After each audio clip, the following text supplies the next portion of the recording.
Did you know that there's not just one presentation of ADHD? Here's the question I want you to hold. Which presentation of ADHD do you actually have? Not the type someone told you about, but the one that's real to you right now. I was nearly 40 when I got my diagnosis. And there's the thing I have never said out loud. I already knew about ADHD. I had studied it, read a lot of research about it, and I assessed other people that had it. However, I still missed it in myself. Yeah, ironic, I know, right? As an NHS psychotherapist, I got it wrong about my own brain for nearly 4 decades. And there is a good reason why. So if you have missed it too, you're in excellent company. Stay with me to explore the 3 presentations of ADHD together. What do you imagine when you think of ADHD? Because people often picture one thing. Usually a young boy cannot sit still, bouncing off walls. That is one presentation. It is not the whole picture, not even close. And if you have spent years not fitting that picture, if you were the quiet one, the distracted one, the one that was told that you were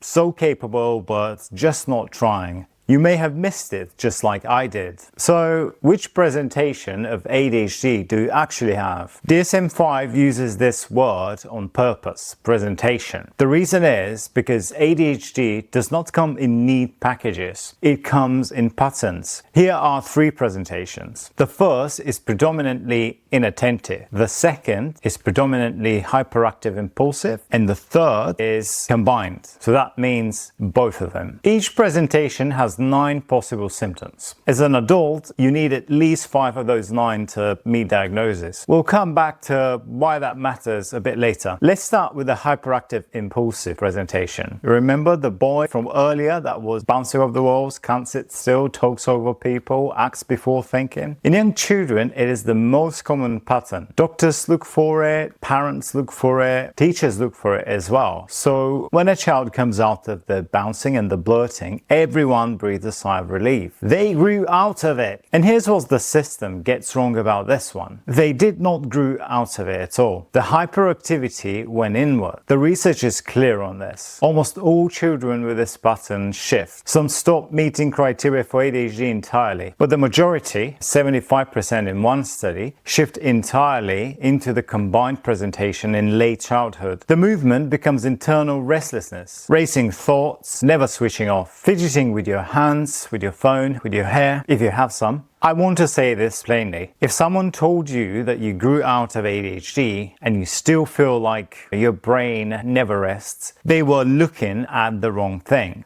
This is a lot to take in, so if you're still with me, brilliant. The combined presentation is both inattentive and hyperactive-impulsive together. This is the one most likely to be referred for assessment. Population data shows people with combined ADHD are more likely to seek clinical services. They are harder to ignore. That sounds like a good thing, but here is the cost. It means the people who are easier to ignore, the quiet ones, the internalizing ones, wait longer, much longer, or they never get referred at all. Research shows something striking about this. Teachers referred girls with combined ADHD, but girls with inattentive ADHD, the quiet ones that tend to daydream and be a bit more disorganized, they were not referred, even when parents could see the struggle at home. And even when the teachers scored these girls as more impaired. Being disruptive got you help, but being the quiet type didn't. I'm not saying that to criticize teachers. I'm saying it because it explains something. It explains why so many women are sitting here watching this video in their 40s and 50s only just realize it. Now let's look at the inattentive presentation. I would like to name what it feels like. For most women that I see in my work, in contrast with the hyperactive boy, you were the good student, or you tried to be. You worked twice as hard to keep that image. You had strategies, systems, color-coded planners. None of them worked, not for long anyway. And the story you told yourself, the one that got louder, was this: maybe I'm just not good enough. That story was wrong. You were good enough. It was a brain that processes things differently, and this matters enormously. Many women with inattentive ADHD go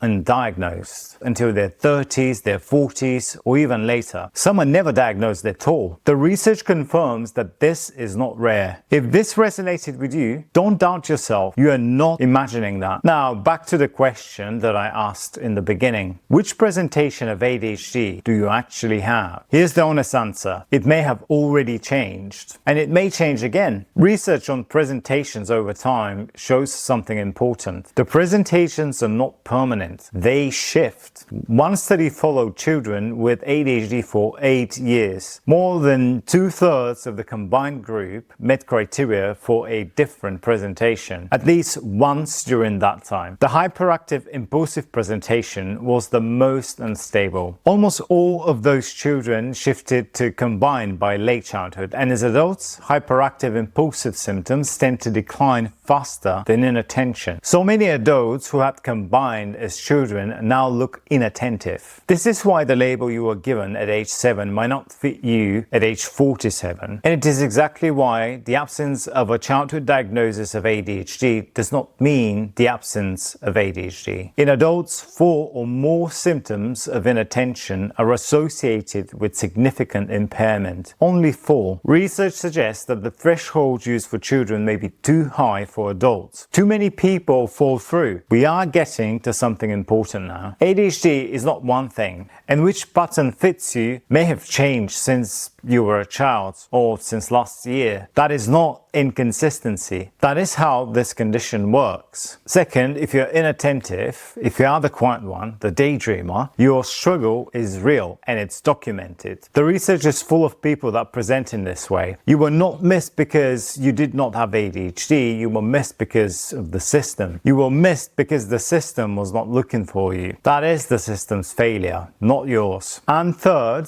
adult ADHD is valid. You don't need a childhood diagnosis. You don't need the hyperactive stereotype. A 2006 study put adult ADHD prevalence at 4.4%. Most of those people are not treated. You may be one of them, and you are allowed to seek support. The next time someone asks what type of ADHD you have, or if your ADHD looks real enough, I want you to remember one thing. Presentations shift. Patterns evolve, and the only brain that you need to understand is your own. I'm Kalin. I'm NHS psychotherapist, and I have ADHD. See you in the next one.